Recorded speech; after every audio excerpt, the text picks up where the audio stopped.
calling all cowboys and cowgirls of every stripe.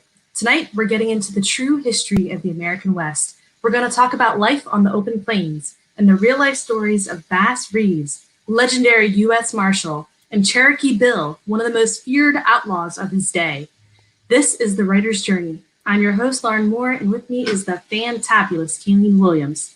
We're two authors on a journey to learn more with you, the audience, so thank you for joining us. Our guest is a retired American history professor who has written 4 critically acclaimed history books on the Wild West. His grandparents were pioneers of the Oklahoma Territory, and his mission over the past 30 years is to tell and record the real history of the American West. And that's why he's joining us tonight. Art Burton, welcome to the show. Thank you. Thank you. Glad to be here. Thanks for coming on. I am so excited about your book.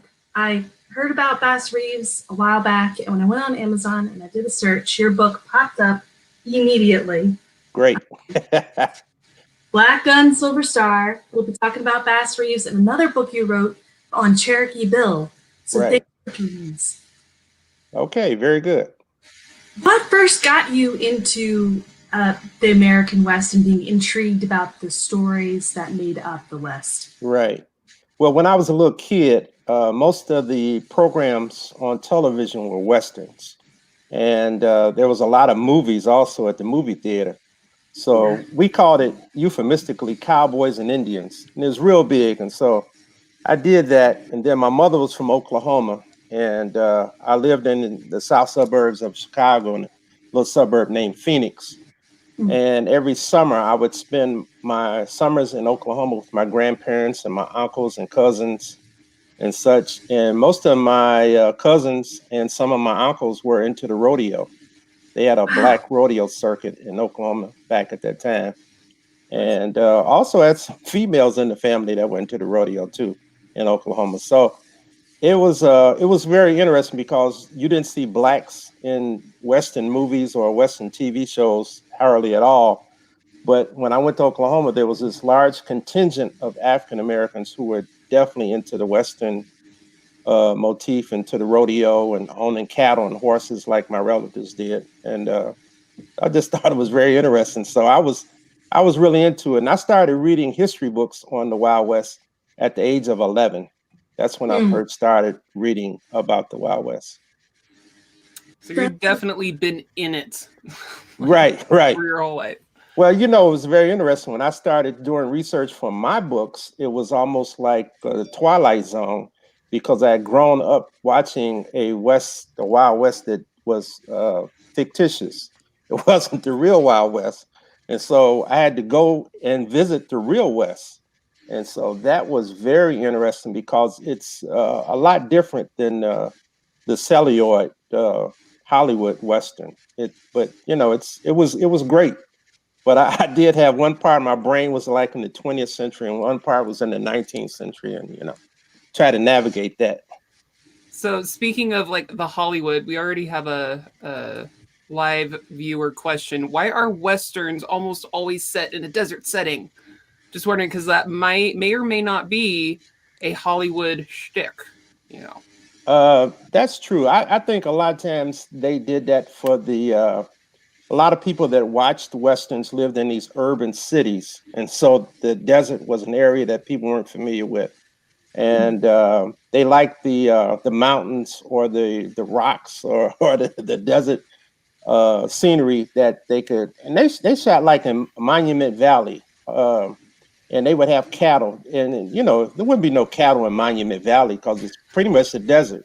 But they shot a lot of Westerns in that area because they liked the rocks and the mountains and the valleys that were pretty much devoid of grass of any type where cattle would be feeding or anything like that. But they just liked the so the it's scenery. Almost like they created the fantasy of Western to give people what they didn't have.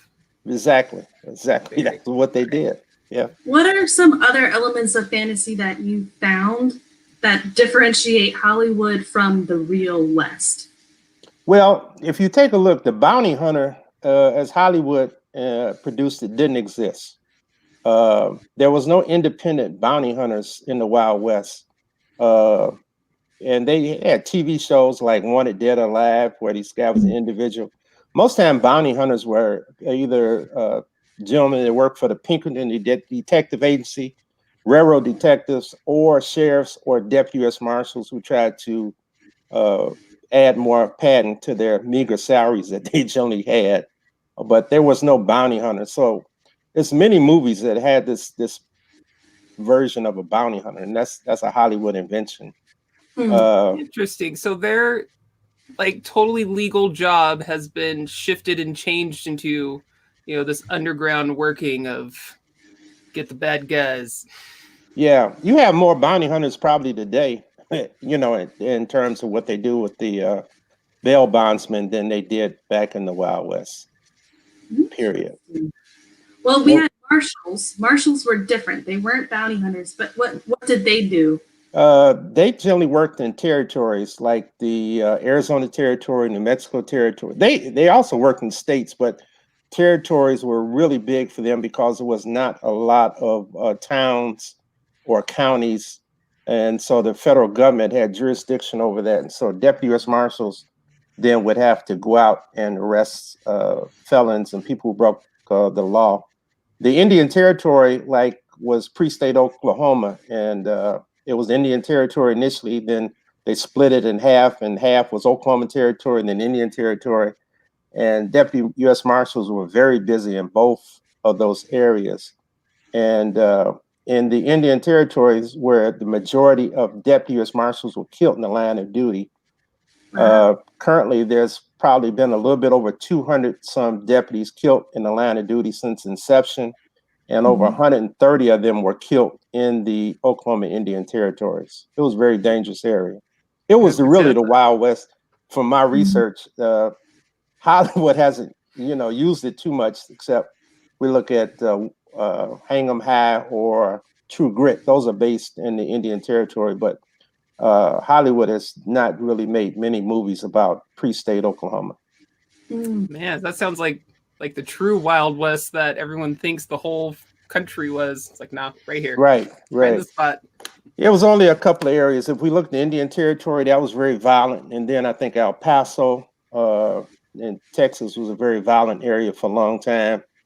But Indian Territory, Oklahoma Territory later became a state. And then after statehood, you still had a lot of Depression era outlaws like Bonnie and Clyde, Pretty Boy Floyd, Machine Gun Kelly, Ma and Pa Barker. All of them were in Oklahoma during the Depression era in the 1930s. Wow. No, right. I didn't realize it was all so close. Sorry, I learned. Yeah. Well, kind of a question off of that, what made Oklahoma so special for being such a wild place, and also a place that kind of fosters more successful criminals? More prolific? Well, if we have to start with the Civil War. And if you start with the Civil War, the Indian Territory suffered the most per capita in terms of loss of life, livestock, and property damage than anywhere in the United States. It's really been overlooked. So it was like the Vietnam.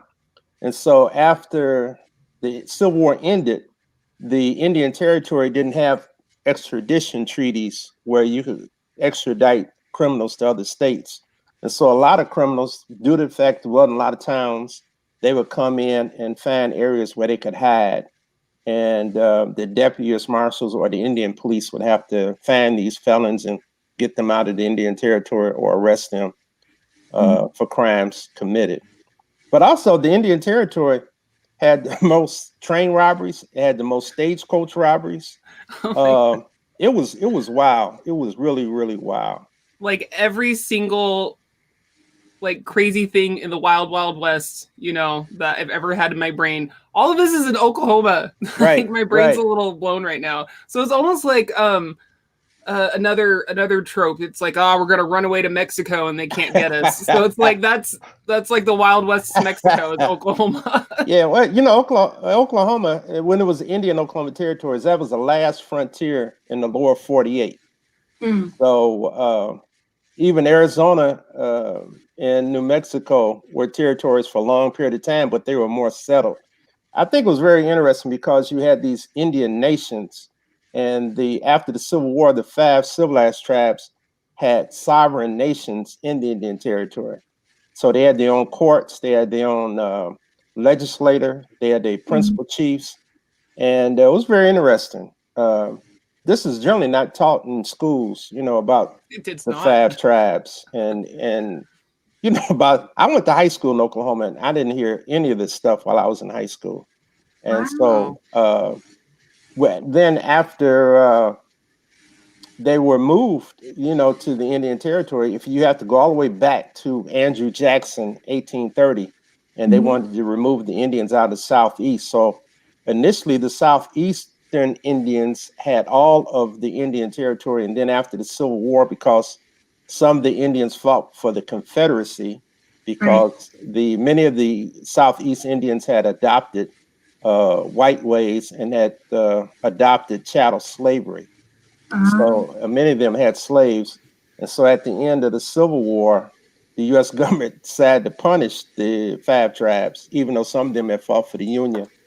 And they took half of the land for tribal reservations for Indians that were in conflict with the U.S. government. So the western portion of the Indian Territory became reservations for the Apache and for the Comanche, the Kiowa, the Cheyenne, the Arapaho. Those Plains Indians. And then later on, they tried to put almost every Indian tribe in the United States in the Indian Territory, Oklahoma Territory, but some Indians were there briefly and then they left because they didn't like the land. Well, yeah, Screw this bullshit. Your ancestors are from a completely different land, and your culture is based off of a different land geography. Right. And now you're being forced into this one space with other tribes, and like looking back on history, we kind of can get a like rose-colored lenses, and might think, First Peoples, they're all First Peoples together. Well, no, we've got separate nations, we've got separate tribes, separate languages, and some of them are allies, but some of them are not. Yeah, I think overall though, that Native American history needs to be included when we teach American history.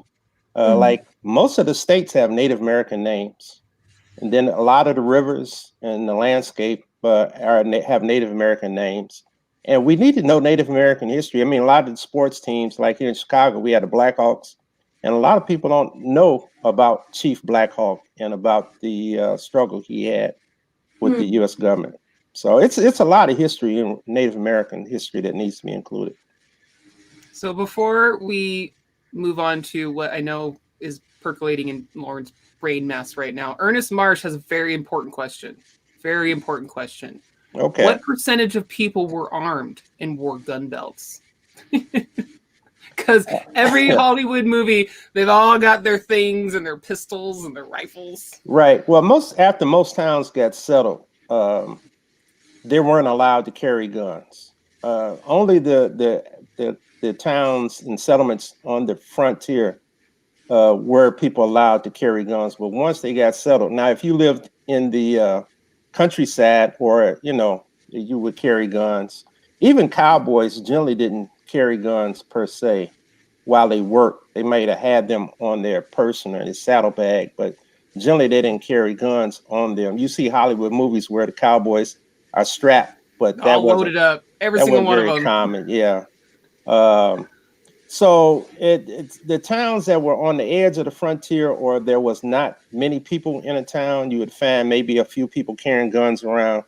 But towns, once they got settled, you generally had to leave your weapon, check it at the town marshal's office or something like that. But it wasn't that often you'd see people strapped with weapons in towns. Interesting.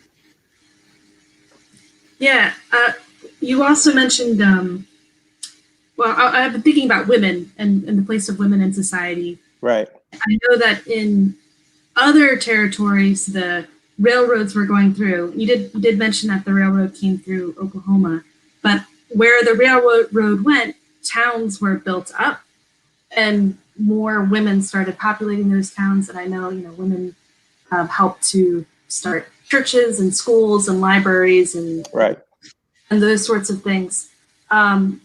But there were women in Oklahoma too. Oh Right? yeah, oh yeah. Yeah. So Actually, I found a few women who were deputy U.S. Marshals.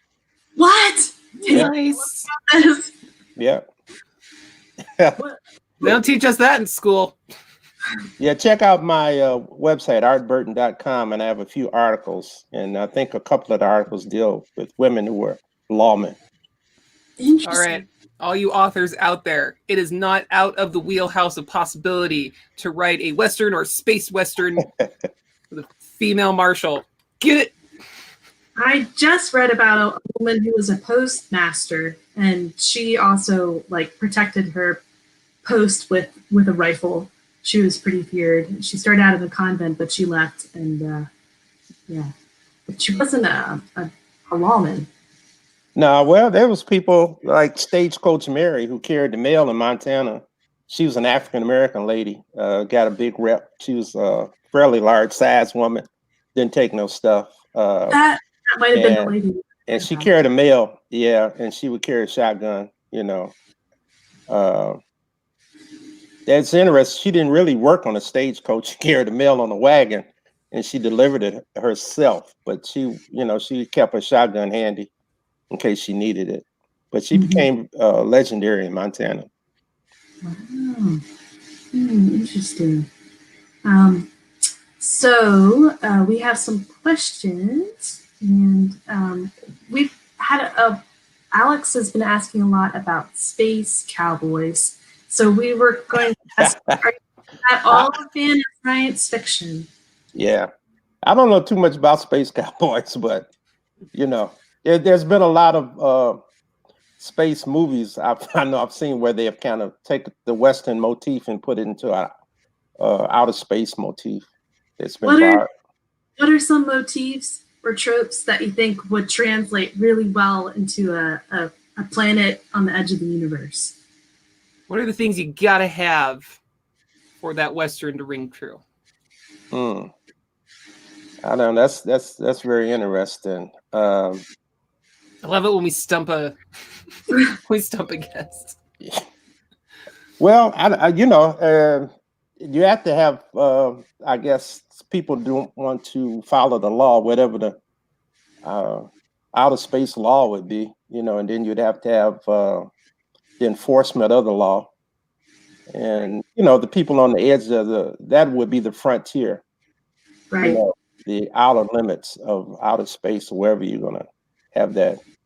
And so you would have to have some type of enforcement, make sure people weren't abusing other folks, you know, in the area. So, well, some kind of way to govern.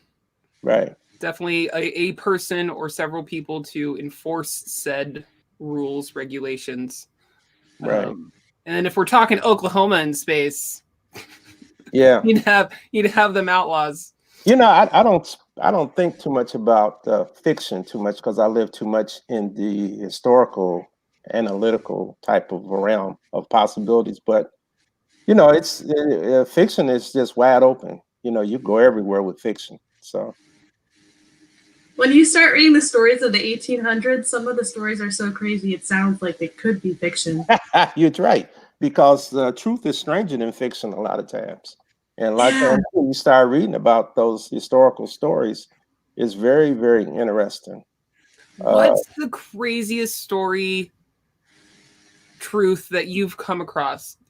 That, you know, like this that thing that they're not going to teach this in school. What would you say? Well, I just shared one. This is an Oklahoma story in 1880s, I believe it was 1870s, and there was a wild man. He was a Native American, but he became wild and he was disfigured, and he was a very big guy, and he lived in a cave, and he was killing people, and he killed a number of people. And they finally were able to kill him. And when they went into the cave, they found 13 skulls that was on the wall, people he had killed. So I guess he was killing them and possibly eating some of them also, because he was just a wild man. That's a wild story. That was in the old stage. Western serial cannibal killer. Right. Goodness. Well, next we're going to talk about Bass Reeves, but before we get into that, should we do our book spotlights? I don't see why not. All right, let me just scrolling down. All right, book spotlight. Today's book spotlight is on Black Gun, Silver Star, The Life and Legend of Frontier Marshal Bass Reeves by Art T. Burton. Deputy US Marshal Bass Reeves appears as one of 8 notable Oklahomans, the most feared US Marshal in the Indian country. That Reeves was also an African American who had spent his early life as a slave in Arkansas and Texas makes his accomplishments all the more remarkable. Bucking the odds, I'm sorry, we didn't keep Black people's history, a clerk at one of Oklahoma's local historical societies answered on a query. Art T. Burton sifts through fact and legend to discover the truth about one of the most outstanding peace officers in late 19th century America, and perhaps the greatest lawman of the Wild West era. Fluent in Creek and other Southern native languages, physically powerful, skilled with firearms, and a master of disguise, Reeves was exceptionally adept at apprehending fugitives and outlaws, and his exploits were legendary in Oklahoma and Arkansas. A finalist for the 2000 Spur Award, sponsored by the Western Writers of America, Black Gun Silver Star tells Bass Reeves' story for the first time and restores this remarkable figure to his rightful place in the history of the American West. Click buy now! Or doom. Very good. What first got you onto Bass Reeves' story? I was hanging out with some cousins in Oklahoma, and we were talking about the lack of African American history that was known and published. And one of my cousin's friends brought up the name Bass Reeves and said he lived in a part of Muskogee, Oklahoma called Reeves Edition that was named for Bass Reeves. And I thought that was kind of interesting because I had been writing about blues and jazz, had wrote for 13 years. And I decided to find out what I could find. And the stories I started getting from older people didn't make sense. And then I found out that Reeves Edition was actually named for a white banker named Ira Reeves. But I contacted a gentleman in Denver who owned the Black West Museum. It was a little museum at that time in the basement of a black radio station. And I asked him if he knew any black lawmen of note. He mentioned Bass Reeves' name. And he said he didn't know too much about him, but he said it was a couple of older men living in Denver who was from Oklahoma. He said that's all they talked about. And he said Bass Reeves walked the streets of Muskogee with a sidekick who carried a satchel full of pistols. And he said this gentleman's name was Dr. Haskell Shoeboot. And I asked him, did he have any contact info? And he said, no. So I called up the operator in Denver, and she found Reverend Shoeboot's phone number. And I talked to Reverend Shoeboot, and it was a illuminating conversation we had. And he told me that he witnessed Bass Reeves as a young man. He, being a young man, he witnessed Bass shoot a felon at a quarter of a mile with his Winchester rifle. And at first I thought that story was kind of otherworldly. And I got upset because I thought he was lying about it. And I decided to really find any and everything I could about Bass Reeves. And so I started making trips to Oklahoma on Greyhound bus. I started going to all types of repositories. And I found a paper that was written in 1958 by a white college student at the University of Oklahoma called The Forgotten Lawman. And in that paper, he talked to a few people that had witnessed Bass shoot an outlaw at a quarter of a mile with a Winchester rifle. Nice. But the more information I started getting, the more it sounded like a comic book. You know, the stuff just didn't sound real. But he did do a yeoman's job as a lawman. And it was mind-boggling, actually. And I kept telling myself, nobody's going to believe this. But so that was really the basis for my first book, Black, Red, and Deadly, Black and Indian Gunfighters of the Indian Territory. And Bass Reeves was the reason I wrote that book. and he's the greatest frontier hero that I've come across. Mm. Growing up as a little kid, I didn't have any black heroes that I could point to, and Bass kind of filled that slot, even though I was grown, of really having a black hero that I could point him to. But Bass could be the hero for everybody. I mean, for lawmen, any Americans, because he really helped people who really needed help, and he helped people irregardless of their race, their station in life, their wealth. Mm. He did it for 32 years, and it was a very dangerous area. So he walked in the valley of death every day for 32 years, and lived to tell the story. Died of old age. Arrested over 3,000 felons, killed over 20 people in the line of duty. And he was a nice person. He wasn't a bully. Some police officers get to be bullies. He was always a real nice type of person, real nice attitude. Unless you were an outlaw. If you was an outlaw, he was the worst person you could run into, in life. And so it's a big story. I remember my grandfather mentioning Bass Reeves to me at one point in time, but it was life altering to find out about this man, and he had pretty much been forgotten about. He died in 1910, and he was for the Oklahoma City public schools in 71, but nobody had done any empirical research on his life. Yeah.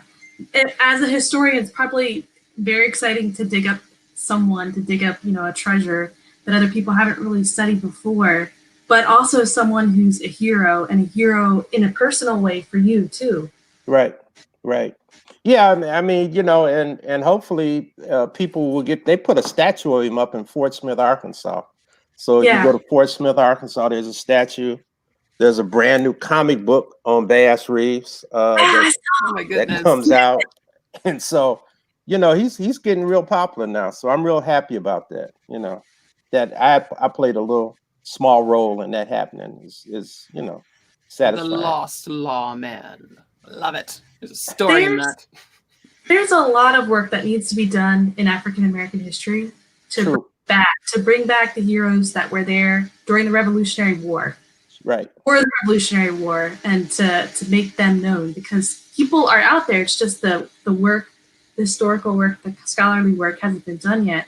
And also the pop culture work. And I hope that's kind of where this show can kind of come in, is to open people's minds to digging in the actual history and going back and seeing it for yourself.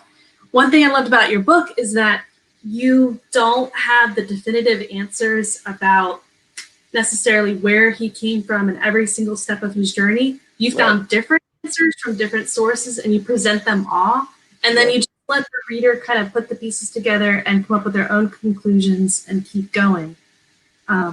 Yeah, I'm glad you like that, because I've been criticized for that also. But I think it's good for people to make up their minds when they have as much information as they have, because everybody's going to have their own mindset on terms of what happened. And so for me to try to interpret what happened, and there's 2 or 3 different versions of a story, I think it's better just to put the versions out there and let people make up their own mind. Well, you explain different versions, and then you explain what's kind of credible about each. Right. Exactly. Yeah, that's what I feel is what a historian should do. And don't try to be so opinionated, about a person or an event. You could think like just in our own personal lives, you go through something, 3 people are going to have 3 different stories for what you did not say, did do, did not do, am doing. And you're just going to be there like, what? Right. So, definitely take all of the information you can and develop your own potential thesis. On that note, I do want to get in Ernest Marsh. He's in there. He's doing all these questions. He wants to know, and I'm going to add, in your personal opinion, did Belle Starr and Bass Reeves have a more than platonic relationship? Ooh. Well, I was told that Bass was sweet on Belle Starr. Now, what happened beyond that, I don't know. But I did know, and I do know they were friends. So, All right, and all of So his fiction writers research. Fiction writers have a field day with that. So, Well, we know for a fact he was married. So right. what was his married life like? His family life like? He didn't leave any type of notes. He was illiterate, so he couldn't read and write. We really don't know. I did find a son who was not in the nuclear family that died in Missouri. So he did, I know, had one son out of wedlock, but he did have 11 kids with his wife. He was away from home a lot, and that generally doesn't portend for a good, solid marriage when the husband is away. Like as a deputy U.S. Marshal, he could go for a month to 2 months going into the Indian Territory, picking up criminals before he get back to Fort Smith, Arkansas. It depends on the rivers if they were high or not. So that's a long time to be away from home, 2 months. So I know. I hope when his wife died in 1896, they were not living together. I know that for a fact. So he was working out of the East Texas court. Right. That's his wife. So it's possible. Right. Use your imagination. Right. But so she died in 96. He was working out of the East Texas court in Paris, Texas at that time. And I was told a lot of stories, because he was a good-looking guy. He was a big guy, 6'2", about 190 pounds, built like a football player. And they said he had, girlfriends all over the territory. But, I wasn't going to touch that. Those are rumors. That's hearsay. Yeah, the rumors. You hear stories, but as a historian, right, you want to be able to back up facts. Right, exactly. This is a real person. What exactly. To put in black and white about this real person, but in this biography, because you're going to hear all kinds of stories. Right. So yeah, I tried to find stories that are credible and that would add to the meat of the story in terms of exactly what he did, how he did it, and how he was able to survive. Some people in Oklahoma said the Indians said he had a charmed life. And when they say charmed, that means that somebody had put some protective powers over him to keep him alive. And I don't know, that might be true too. Didn't he destroy a curse charm that one time? Right, yeah, medicine man, they put a curse on him, and he said he was getting sick, couldn't even ride his horse hardly. And they finally made it to camp, and they were camped right next to a creek. And this guy went to sleep, this Indian medicine man that he had arrested, and he grabbed a little medicine bag out of his coat and threw it in the creek. And he said as soon as the bag hit the creek, he started feeling better, and said he got very well after that. And the medicine man told him that if he hadn't thrown the bag away, he would have been dead before they got back to Fort Smith. Yeah, you don't mess with the Indian curses. They're no joke. Kind of like voodoo, I had a thing that I was going to say or ask. No, it's gone. Maybe it'll come back. Okay. Well, you could just explain for the audience real quick, like what was a marshal? So a marshal's given a piece of paper by a judge saying, go get this perpetrator or suspect, and then what happens? Well, generally, the deputy U.S. Marshals would have to arrest people in Indian Territory who committed crimes against Indians, or Indians who committed crimes against non-citizens, or people who committed federal crimes like, robbing trains or something like that. But generally, Indians couldn't arrest a non-citizen. Like if a white person, a black person came to Indian Territory and committed a crime against an Indian, the deputy U.S. Marshals would have to arrest that person. Or if an Indian committed a crime against a white person or a black person who are not citizens of the Indian nations, then that deputy U.S. Marshals would have to deal with that. So they had certain things, the deputy U.S. Marshals, they could arrest people for murder, any type of adultery even. They arrested people for adultery in the Indian Territory, which is something the police don't worry about today, but they did then. Chopping wood was a federal law. You weren't supposed to chop down, unnecessary trees to make money on lumber. One of the biggest problems they had was illegal whiskey. It was illegal to sell whiskey in Indian Territory, and it became almost analogous to the drug trade today in the United States back then. And so people who sold whiskey could make a lot of money in Indian Territory. So that was a big issue that they had to deal with quite a bit at the time. So there's definitely, I guess, an underbelly that no one really even is aware of or thought of. It's going somewhere with that. God, where's my brain? I'm so tired. Yeah, but they had all even human trafficking. That was an issue they had back then. God, even way back then. To deal with, yeah. It's pretty bad. Actually, Bass arrested people who lynched Black folks. He couldn't adjudicate the trial because some of the folks got off. But there's several cases, and I mentioned it in my book, where he arrested people that had killed Black folks. And there weren't a lot of racial killings in Indian Territory until after statehood in 1907. But there's 3 or 4 I did mention in my book. What's the reason why statehood changed things?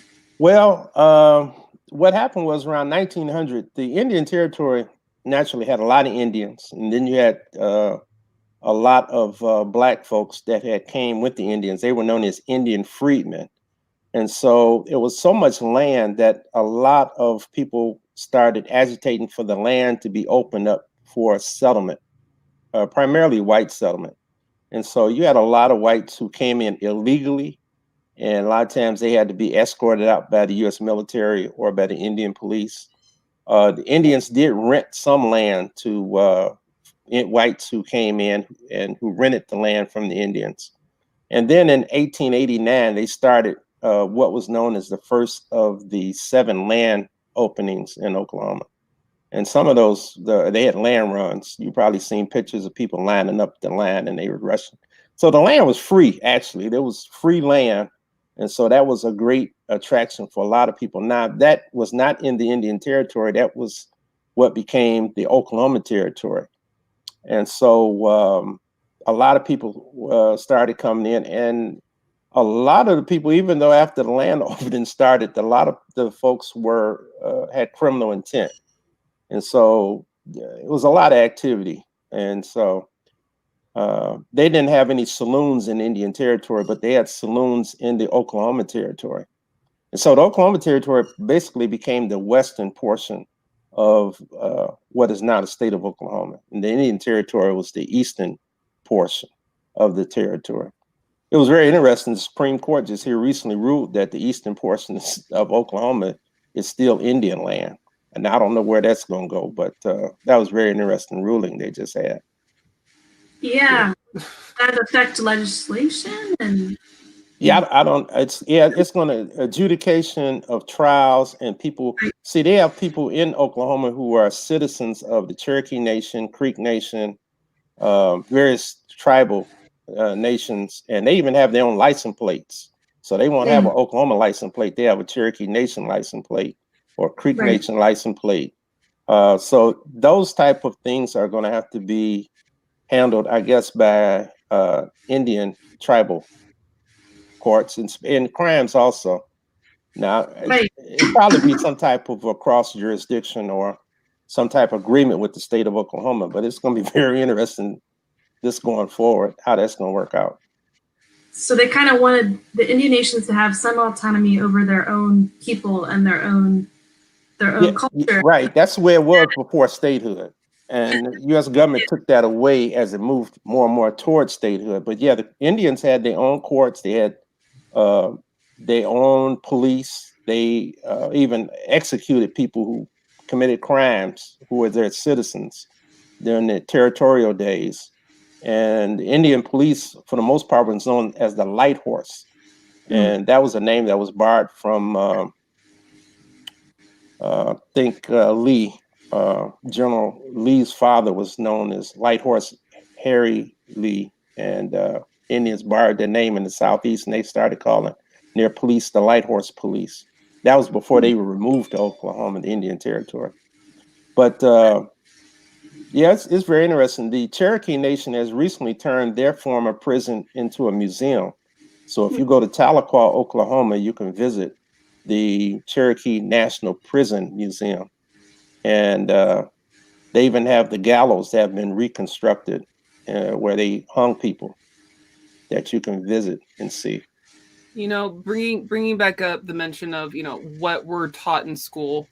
I had no idea that, you know, they're basically like their own little state country trying to still keep everything alive and running. And you know, they had their own law jurisdiction that, you know, the American government was, you know, upholding. You know, They were like, oh, that's their territory, you know. Yeah, it was completely different in western Oklahoma, where the reservation land, like for the Comanches and the Cheyenne, the Plains Indians didn't have their own courts and police. Well, they had police, but they worked for the Indian agent. All those western tribes were placed on reservations with an Indian agent who was in charge of it. But the 5 civilized tribes, Cherokee, Choctaw, Creek, Seminole, Chickasaw, they had sovereign nations, and it was a lot different.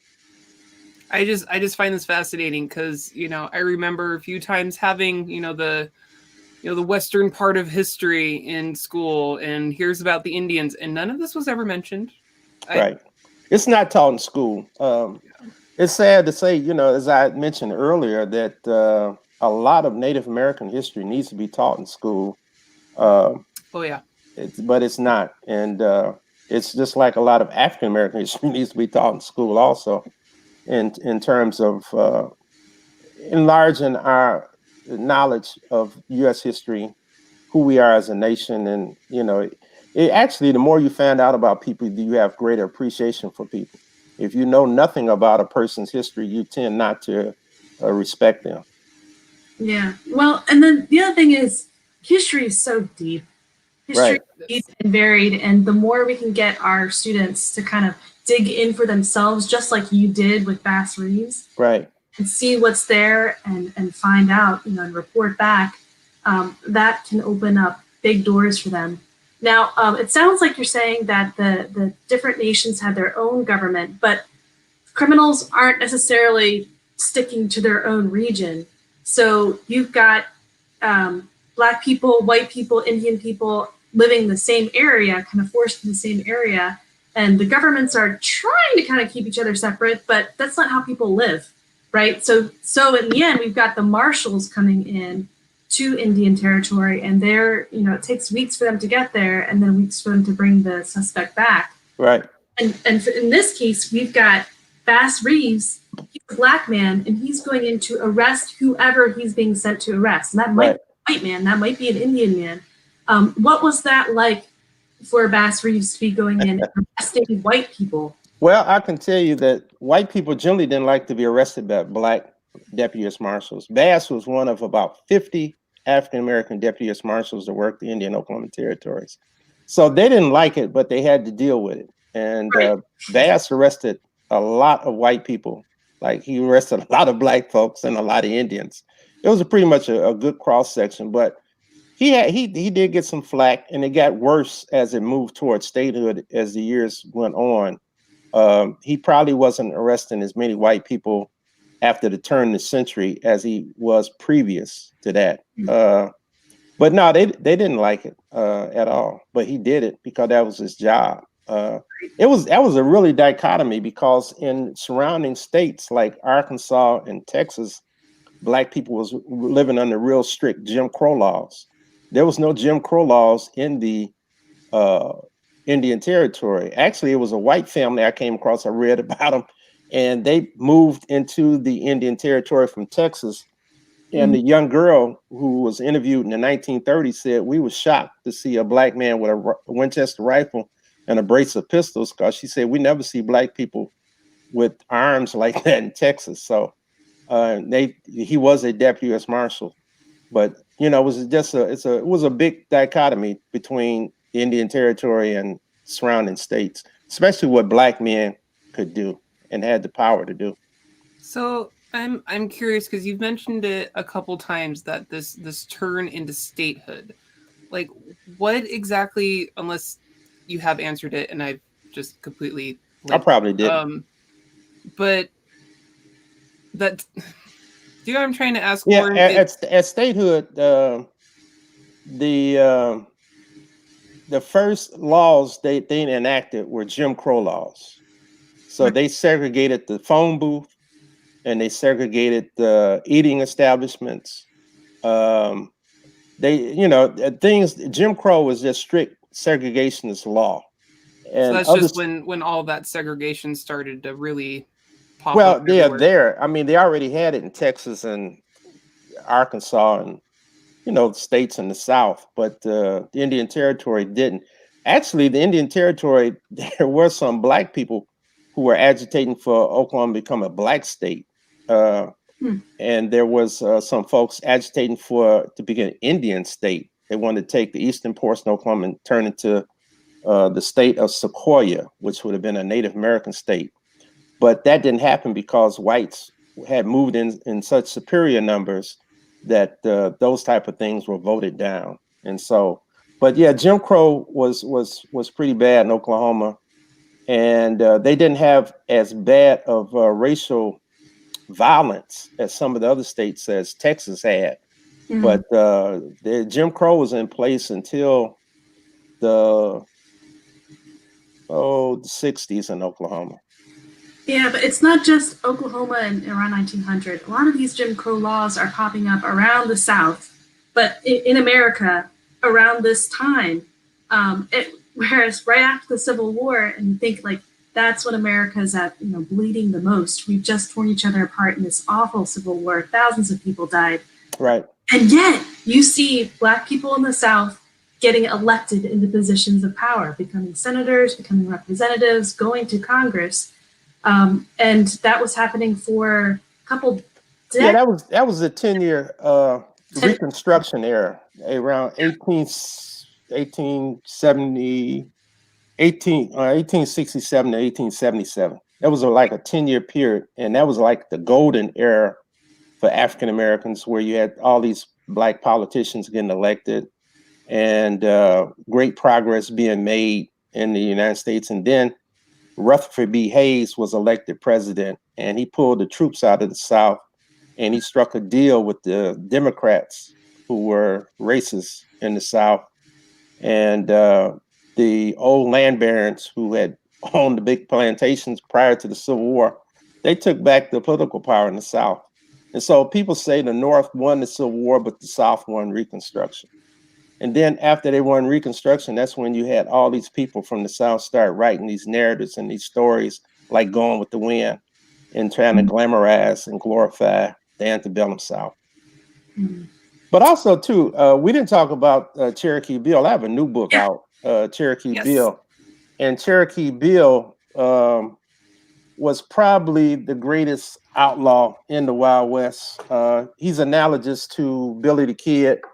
And Cherokee Bill robbed banks, trains, and stagecoaches. And he was a black outlaw. And there's never been a movie about him. We've had 50 movies on Billy the Kid. And Cherokee Bill needs to be recognized as a real colorful outlaw, which he was. What are some of his exploits? Oh, well, he did it. He was executed, sad to say, by the federal government before he was 21.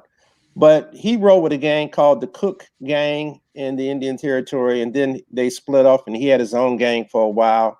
He would come into a town, and he would start at one end of Main Street, and he would rob every store on Main Street, and then ride out of town.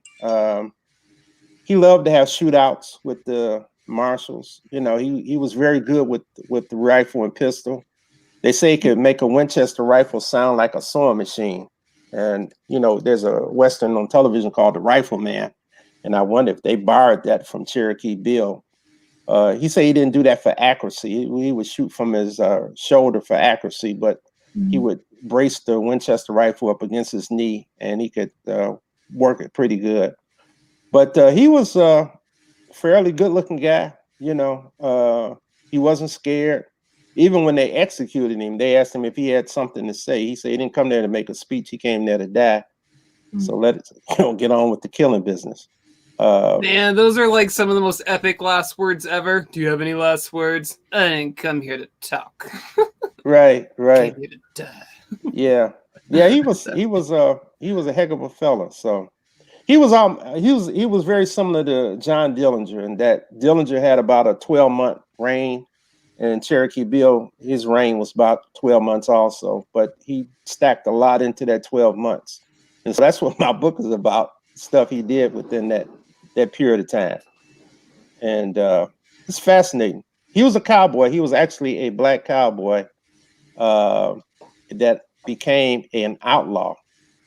And the reason why I said that, I just seen a friend of mine said Cherokee Bill had nothing to do with Billy the Kid, which he didn't. You can go anywhere in New Mexico, and Billy the Kid, you run into it everywhere. And so, Billy the Kid didn't rob a bank or train or stagecoach like Cherokee Bill. He just caught in a range war and escaped from jail. But they've made a lot of movies about it. How do you rob a train when they're moving faster than you? Well, you get them to stop. You put stuff on the track so that they'll stop. Or Cherokee Bill and them, they would wait for the train to stop at the station. And once it stopped at the station, they would jump on board and rob the folks on the train. So it takes a lot of planning. You got to know. A little bit. Sometimes it was foolhardy. Some of it was stupid. And the lawmen sometimes would set up traps for them. They would have gunmen on the trains waiting for them. But Cherokee Bill, he shot and killed the conductor one time. He was on the train, and the conductor told him he had to get off because he didn't have fare. And Cherokee Bill shot him, killed him. He's like, I don't need no fare. Here's your fare. Right. Bill Frisbee asked, what are the rates of travel in different areas? How fast could someone travel on foot versus horse versus wagon? How fast was the mail, trains? Compared to today, very, very slow. Nothing in the West moves fast. Horseback travel is not that fast. It's probably a little better than walking. Apaches could travel 100 miles a day on foot. There's very few people outside of Apache Indians could do that. So horseback, like if you take a look at the military, if you do 50 miles in a day, you're doing pretty good. You'd be forced on horseback, you could do 100 miles in a day. That's pushing it, but they could do 100 miles in a day. But generally, travel would not be that fast. You'd probably, like what a wagon train would do, if you could do 50 miles a day, that's pretty good. So Bass Reeves bringing back a suspect, he's bringing them back by wagon. No, he actually wouldn't unless you were shot. They would make them walk. They would shackle them ankle to ankle, and you would walk behind the wagon. So that would sometimes, I guess, if he didn't have too many prisoners, he may could throw them in one of his wagons and head on in. But generally, if he had a big group of prisoners, they would be shackled ankle to ankle, and they would walk.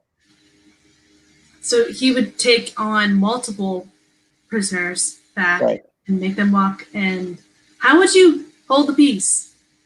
Huh? How would you hold the peace with the group? Well, he had a crew. He had a cook. He had a guard that he would take, and generally he'd have a posseman. The posseman would help him make arrests, and the deputy US Marshals were mandated to have at least one posseman. Some of the deputies had 3 or 4 possemen with them.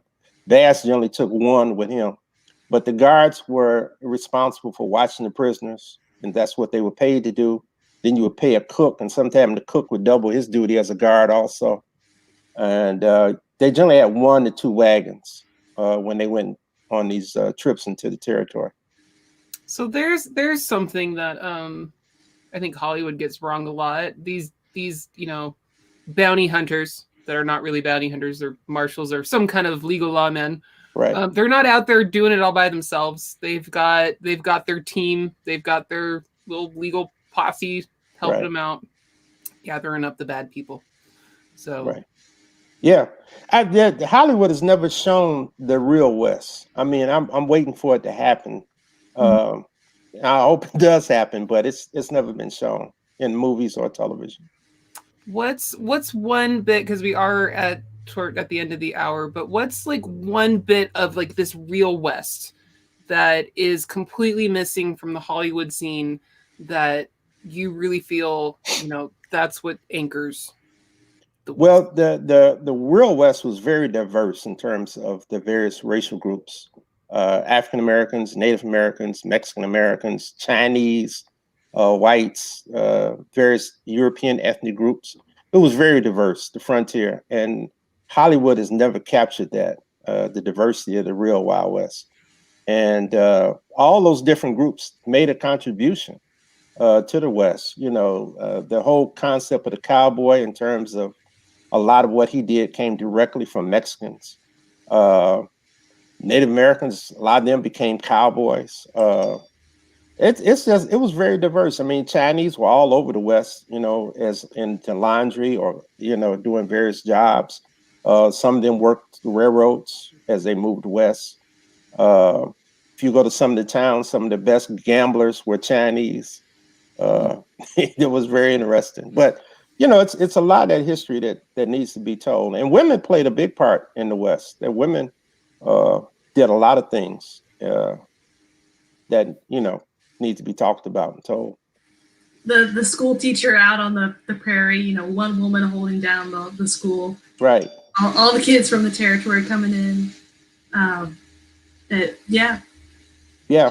Well, there were women who were ranchers. I mean, very good ranchers. And they did a lot of different things. Somebody said, what does Hollywood get right? Not much. Might be a shorter list.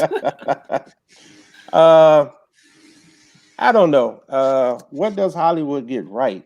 That's a good question. They used to, the costuming and the dress of the cowboys were more correct early in the 20th century.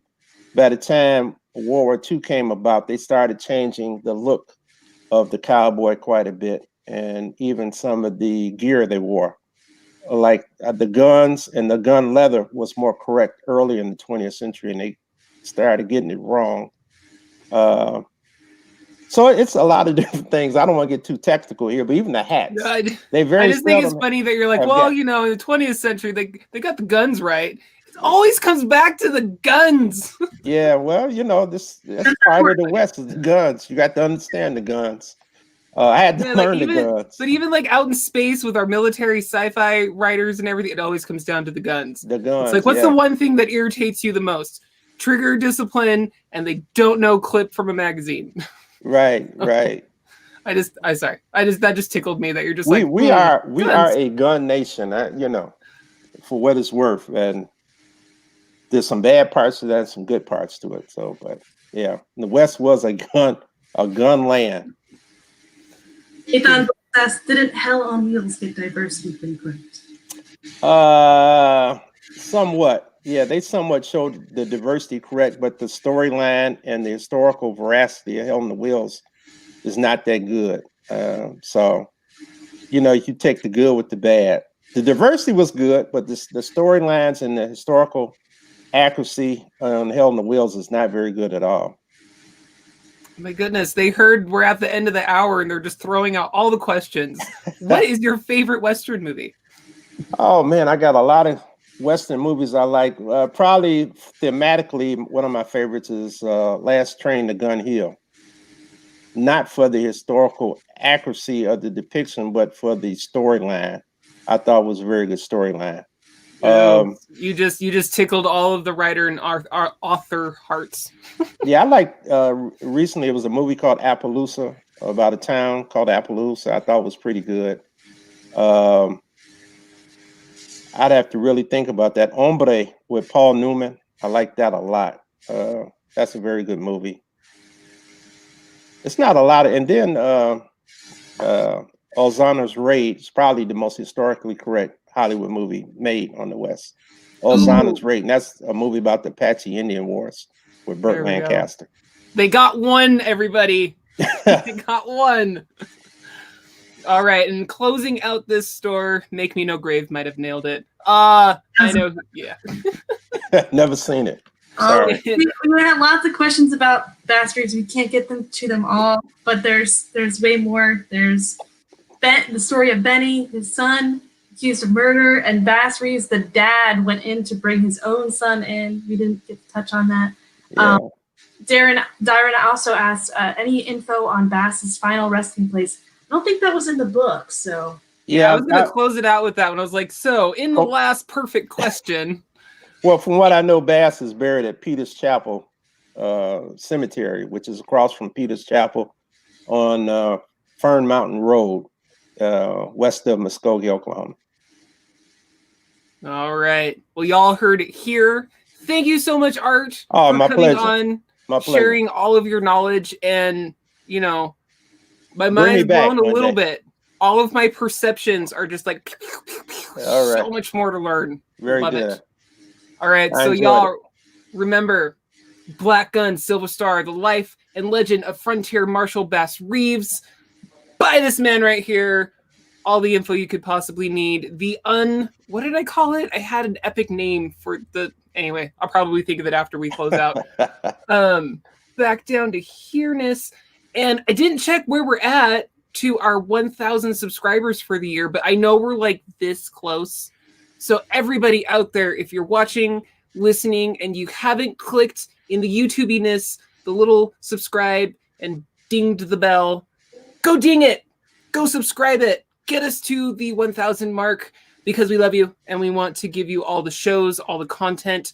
So drop your comments. Let us know what you want to hear. Even better, join us on Keystroke Medium in the Facebookness in our group. Chat with us. We're all there. Thank you, everybody who is watching. We had quite a few people watching tonight, which is super exciting. Love all of the commentary. The chat was on fire. You're on fire. We're all on fire. Make sure to check us out next. No, we haven't. No, I almost forgot. Okay, we are not going to be here next week. So Lauren's going to be traveling. I am reaching burnout and we need a break. So we are coming back on September 3rd. September 3rd. We will be, join us. Don't forget about us. September 3rd, the writer's journey will return with more reading, writing, and everything in between right here on Keystroke Medium's The Writer's Journey.